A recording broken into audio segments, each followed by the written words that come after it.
jereo izy, jereo izy. Zay no anasananao amin'ny ty alakamisy fa 9 volana avrily taona 2024 ity.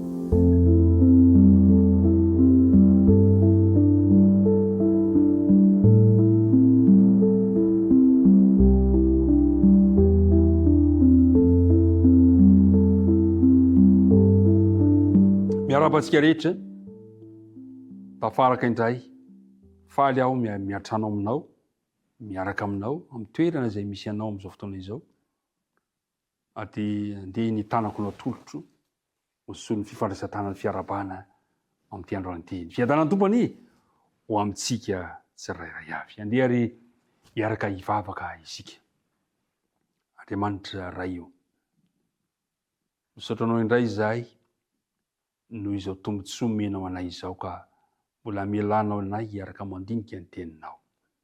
Tsy mendrika izahay. Na dia ny anona ny anaranao akory aza. Kanefa dia noho ny amin'ny Kristy ilay maty ho anay. Dia sahanay ny mangataka aminao, miandrandra famonjena avy aminao, mamelany iloka Andriamanitra. Dia teny randinika ny teninao izay dia aoka ny faneno masina mba ao aminay. Tononona sangatana mivavaka aminaran'i Jesosy. Amen. Jereo izy mbola toy ny omaly no tinika hifanaovantsika eto androany kanefa milohan'izany dia andeha ilay andina atao tadiana no resantsika amin'ny likoka 4:40 ka ny andininy 1:20. Fa izay rehetra manandrantena no ahetry ary izay manetry tena no asanatra. Mazava ilay teny. Izay manandrantena ahetry. Fa izay manetry tena asanatra. Izy antianao. Azo antoka fa ilay manetry tena no safiditsika rehetra. Andery vakitsika ane ny teny izay fanoresantsika ihany omaly amin'ny fitazantsarany likoka 2:20 ka ny andininy 7:20. Inona ny afatra ho an'ireo mpanaradian'i Kristy eto? Misy afatra lehibe. Likoka 2:20 ka ny andininy 7:20. Fa iza moa ny lehibe? Izay mipetraka mihinana va? Sa izay manompo? Tsy izay mipetraka va? Fa izao dia eo aminareo toy izay manompo. Mpiara-midinika namana. Mifanohitra tanteraka amin'ny fandrin'ny mpianatra ny eo ambony sy ny fiheverantena tsara ny afatra Jesosy eto androany. Jesosy ilay ohatra faratampony fanetretena. Ny mpianatra dia mieritreritra iza no ambony, za mba te ho ambony. O Jesosy, fa izaho dia eo aminareo toy izay manompo. Jesosy izay nanomesana Andriamanitra manodidina azy ny fangorahana sy ny fahitandreo vahoaka tahaka ny olo tsy manam-pià. Fantana fa mila azy mihoatra ny zavatra rehetra eo amin'ny fiainana ny olombelona. Na dia vitsy aza ny mahatsapa izany famariana tsotra izany. Jesosy ilaina andao ny lanitra mba ho fato amin'ny taranaka olombelona ary nanantena fa hatakatra izany asa mito fahasoavana izany ka hamaly ny fanasany anana fifandraisana aminy. Jesosy ilay fitiavana manitry tena. Andeha iverenantsika indray ny voalaza amin'ny Filipianina 2:2.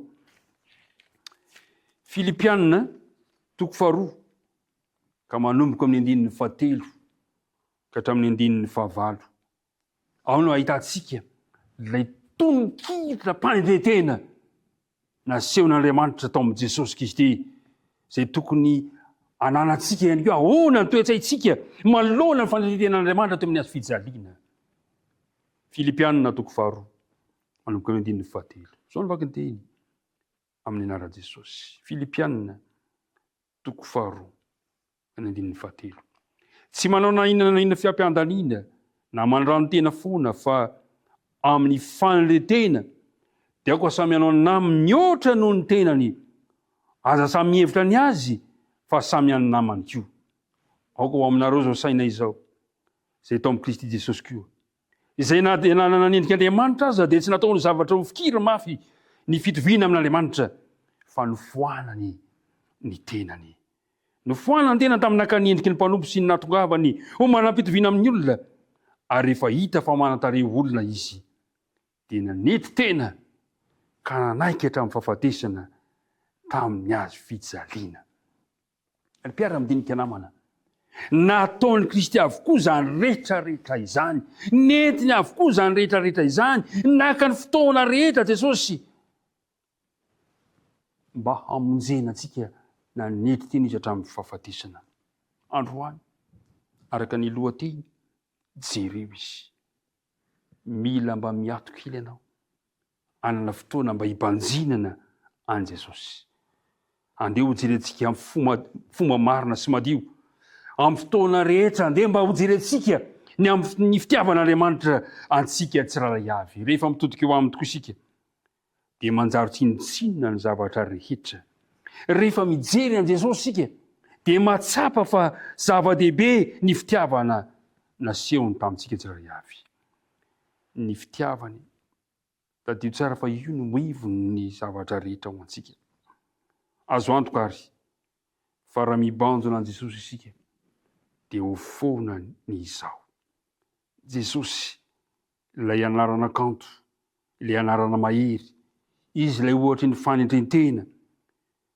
Raha manokana fotoana ho azy isika dia hitombo ny fifandraisantsika aminy. Rehefa manokana fotoana ho eo aminy isika dia miala ilay avinavina. Rehefa manokana fotoana eo aminy isika dia haitsika moramora, haitsika ilay mianatra ny amin'ny fanendrentena. Farany, tadio tsara, tsy afaka hitombo amin'ny fifandraisana amin'ny Jesosy no vinana isika raha tsy manetry tena isan'andro. Andao ary anokana fotoana iarahana aminy amin'ity androany ity. Andao mba sokafantsika ny Baiboly sy ny penina mba hiarahantsika mandinika aminy. Asao Andriamanitra mba hampilefaka ny fonao, asao Andriamanitra mba hibitsika ao am-ponao amin'ity androany ity. Ka ho sokafanao, ho vaikinao ampiada amin'ny fotoana ny voalazan'ny mpanao salamo fa 8:30. Salamo fa 8:30. Zao ny vaky ny teny amin'ny anarana Jesosy. Hideranao amin'ny foko rehetra eo anatrendreo Andriamanitra no ankalazako anao.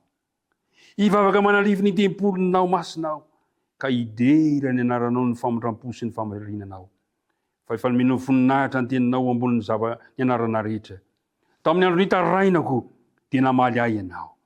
Nomenao fahasahinao ka ka nisy hery ny fanahiko. Jehovah, hideranao ny mpanjaka rehetra amin'ny tany, fa handre ny tenin'ny vavanao izy.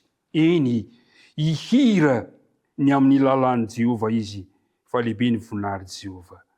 Fa na dia avo aza Jehovah dia mijery ny ambany toetra, ary mpiavonavona fantany ny lavitra iny. Fa na dia mandeha amin'ny fahoriana azaho dia hamelona ianao. Anindritra ny tananao anohitra sy ny fahatezerana fahavariko ianao, ary hamonjy ahy ny tananao ankavanana. Jehovah no atanteraka ny amiko. Jehovah mandrakizay ny famondram-ponao. Aza mahafoy ny asa ny tananao. Ny fanendriko androany, anana fotoana hijerena an Jesosy ianao. Anana fotoana hibanjina anazy ianao.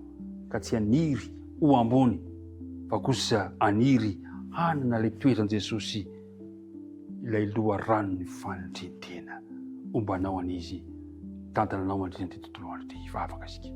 Andriamanitra raha eo, ty rizo ao am-poninay zany afatra sarobidy zany androany, ary ampio zay mba hanana fotoana, hanokana fotoana, hiatona mba hibanjinana ny fitiavanao anay.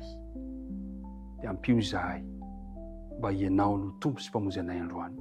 Tonoana vavaka amin'ara Jesosy. Amen.